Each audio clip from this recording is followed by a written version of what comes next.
ఒక చిన్న కథ. ఒక గొప్ప విద్యార్థి, తెలివితేట గల విద్యార్థి దగ్గర సమీపంలో ఉన్నటువంటి అడవిలో ఉన్నటువంటి ఆశ్రమానికి వెళ్ళాడు. అక్కడికి ఆశ్రమం వెళ్ళేటప్పటికి ఆ స్వాముల వారు అనేక విధమైనటువంటి ప్రబోధనలు జరుపుతున్నారు. ఈ లోపల ఆ వర్షం వచ్చింది, చీకటి పడింది. ఆ పిల్లవాడు ఇంటికి రాలేకపోయాడు. అప్పుడు చెప్పాడు ఈ స్వామి, నాయన చీకటి పడింది, వర్షం కరుస్తుంటుండాలి కనుక నీవు ఇంటికి వెళ్ళడానికి వీలు, ఈ రాత్రి ఇక్కడే పండుకో అన్నాడు. ఆ పిల్లవాడు చెప్పాడు, స్వామి నా తల్లిదండ్రులు నేను ఇంటికి పోకపోతే వాడు నిద్రపోరు, భోంచేయరు. నాకు భార్య కూడా ఉంటుండాలి, ఆమె కూడా నిద్రపోదు, భోజనం చేయదు, వీరందరూ చాలా అవస్థలకు గురి అవుతారు కనుక నేను పోతాను అన్నాడు. పిచ్చివాడా, నీవు ఈ విధంగా అరుస్తున్నావు. ఏదో ప్రాకృతమైనటువంటి ప్రేమలు అందరికీ ఉంటున్నాయి, కానీ వారికి ఉంటున్నాయి, కానీ నిజమైనటువంటి ప్రేమ ఎవ్వరికీ లేదు. పెంచినారు, పెద్ద చేశారు కనుక దేహతత్వమైనటువంటి తత్వానికి సంబంధించిన ప్రేమ మాత్రమే ఉంటుంటారు అన్నాడు. కానీ ఈ పిల్లవాడు పట్టిన పట్టు విలువలేదు. వెళ్లే తీరాలన్నాడు. వెళ్ళు, సంతోషమే, నీ తల్లిదండ్రులకు ఆనందాన్ని ఇచ్చేసేయి, కానీ పెంచి పెద్ద చేసినటువంటి వాళ్ళు వాళ్ళే. అయితే నీకు కొన్ని విధమైనటువంటి యొక్క బోధన చేస్తున్నాను, ఈ బోధన చక్కగా పరీక్ష చేయమన్నాడు. ఒక మాత్ర ఇచ్చాడు, ఇంటికి వెళ్తాను, దాన్ని నోట్లో వేసుకుని నీళ్లు త్రాగు అన్నాడు. నీవు మరణించినట్టుగా పడిపోతావు, మరణించవు. వారు ఏమేం చేస్తున్నారో, ఏమేం చెప్తున్నారో ఇవన్నీ నీకు వినిపించేటటువంటి శక్తి కూడా నేను ఇస్తానన్నా. సరే చూస్తామన్నాడు. వెళ్ళాడు, భోంచేశాడు, ఆ మాత్రం నోట్లో వేసుకున్నాడు, నీళ్లు త్రాగాడు. తక్షణమే పడిపోయినాడు, మరణించినట్టుగా కనిపించింది. ఓ తల్లి, తండ్రి, భార్య, బంధువులు, మిత్రులు, శత్రులు అందరూ కూడా అక్కడ చేరిపోయారు. ఎక్కడికి పోయినాడో, ఏ ఆశ్రమానికి పోయినాడో, ఎప్పుడు వచ్చాడో ఏమిటో మాకు చాలా బాధగా ఉంటుందని అరుస్తున్నారు. ఆ సమయానికి సరిగా తిరిగి ఆ స్వామి వచ్చాడు. అమ్మా, ఎందుకు మీరు ఏడుస్తున్నారు? ఇప్పుడే నా ఆశ్రమం నుంచి వచ్చాడు ఈ పిల్లవాడు, ఏం జరిగింది, ఎందుకోసం ఈ విధంగా మరణించాడు? మాకు తెలియదు స్వామి, మీ ఆశ్రమం నుంచి వస్తానే భోంచేశాడు, మరణించాడు. మీరే ఏం చేశారు ఏమిటో అని స్వామి పైన వేస్తూ వచ్చారు. చాలా పొరబడుతున్నారు, కొంచెం ఓపిక పట్టుకోండి, నేను ఇతన్ని బ్రతికిస్తాను అన్నాడు. అయ్యో, బ్రతికిస్తే నాకు అంతకంటే కావాలా అని భార్య, తల్లి, తండ్రి అందరూ కూడా చాలా బాధపడ్డారు.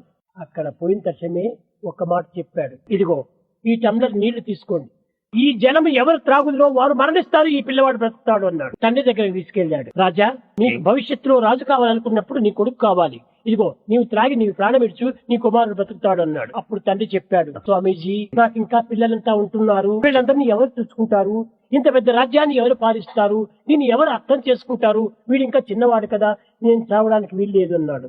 తల్లి దగ్గరికి వెళ్ళాడు. తల్లి మాతృ మనసు కదా, నీవి నీరు త్రాగి నీ కుమారుని బ్రతికించుకోమన్నాడు. అయ్యో, నాకు ఇంకా ఆడబిడ్డలంతా ఉన్నారు, వాళ్ళకి పెళ్లి కావాలా, పెళ్లిళ్ళు కావాలి, పేరెంట్ ఎన్నో పనులంతా ఉంటున్నాయి, నేను స్త్రీనే ఇంటిలో లేకపోతే ఈ పనులు ఏమి జరగవు, ఆడవారు లేనటువంటి ఇల్లు అడవి అయిపోతుంది, కాబట్టి నేను త్రాగను అనింది. సరే, వీరిద్దరూ లేచకపోయినప్పటికీ భార్య తప్పక ఏడుస్తుంది అనుకున్నాడు. ఆమె దగ్గరికి వెళ్ళాడు. అమ్మా, నీకు ఈ విధమైనటువంటి విడో స్థితి ప్రారంభమైంది, విడవ కాబోతున్నావు నీవు ఇప్పుడు, నీ భర్త కోల్పోయినారు, మీరు త్రాగండి, నీకు భర్త బతుకుతాడు అన్నారు. అప్పుడు ఆమె చెప్పింది, అయ్యో నా తల్లికి నేను ఒకదాన్నే బిడ్డను, నేను మరణించేటట్టు నా తల్లిదండ్రులు ఇద్దరు కూడా మరణిస్తారు, మా ప్రాపర్టీ అంతా కూడా ఏమైపోతుందో ఏమిటో, దయచేసి నేను త్రాగను అనింది. ముగ్గురు చెప్పారు, లోపలికి వెళ్ళారు. ముగ్గురు ఏం ప్లాన్ వేశారో విశ్వేశ్వరయ్య ప్లాన్ వేశారు. ముగ్గురు వచ్చారు, నమస్కారం చేస్తున్నారు. స్వామి, మాకంతా ఎన్నో బంధనలంతా ఉంటున్నాయి, మీకు ఏ బంధన లేదు కదా, మీకు ఏ బంధన లేదు, ఏ విధమైనటువంటి బాధ్యత లేదు, మీరే త్రాగి మా కుమారుని బ్రతికించండి.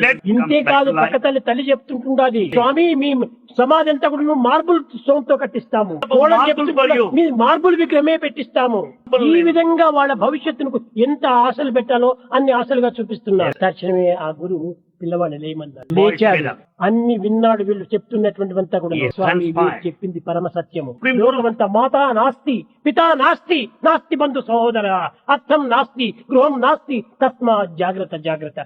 ఏదో ప్రాకృతమైనటువంటి ప్రేమలు ఉంటుంటాయి తల్లిదండ్రులకు, కానీ దివ్యమైనటువంటి ప్రేమ ఒక భగవంతునికి తప్ప ఎవరికి ఉండదు. ఇలాంటి ప్రేమ నాకు కావాలి, కానీ ఈ బంధు ప్రేమ నాకు అక్కర్లేదు. ఆ విధంగా ఈనాడు లోకంలో అందరూ ప్రేమించినట్టుగానే కనిపిస్తుంటారు, కానీ ఏది ప్రేమను ఏది ప్రేమ కాదో మనం గుర్తించుకోవడానికి వీలు కాదు. అయినప్పటికీ తల్లిదండ్రులకు మాత్రం ప్రేమ ఉంటుంది, వాళ్ళని మనం ఆనంద పెట్టాలి, సాధ్యమైనంత వరకు వాళ్ళని సంతృప్తి పరచడానికి ప్రయత్నం చేయాలి, కానీ దైవ ప్రేమను మాత్రం మర్చకుండా చూసుకోవాలి. అది ఏ శాశ్వతమైనటువంటిది, అది ఏ సత్యమైనటువంటిది, అది ఏ నిత్యమైనటువంటిది. దైవాన్ని మాత్రం మనం నిరంతరము ప్రేమించాలి. దాంతో పాటు తల్లిదండ్రులు కూడా ప్రేమించండి, బంధుమిత్రులను ప్రేమించండి, సర్వులను ప్రేమించండి. అయితే ఈ దైవ ప్రేమను మాత్రం చెలించినటువంటి యొక్క భక్తితో ప్రేమించాలి.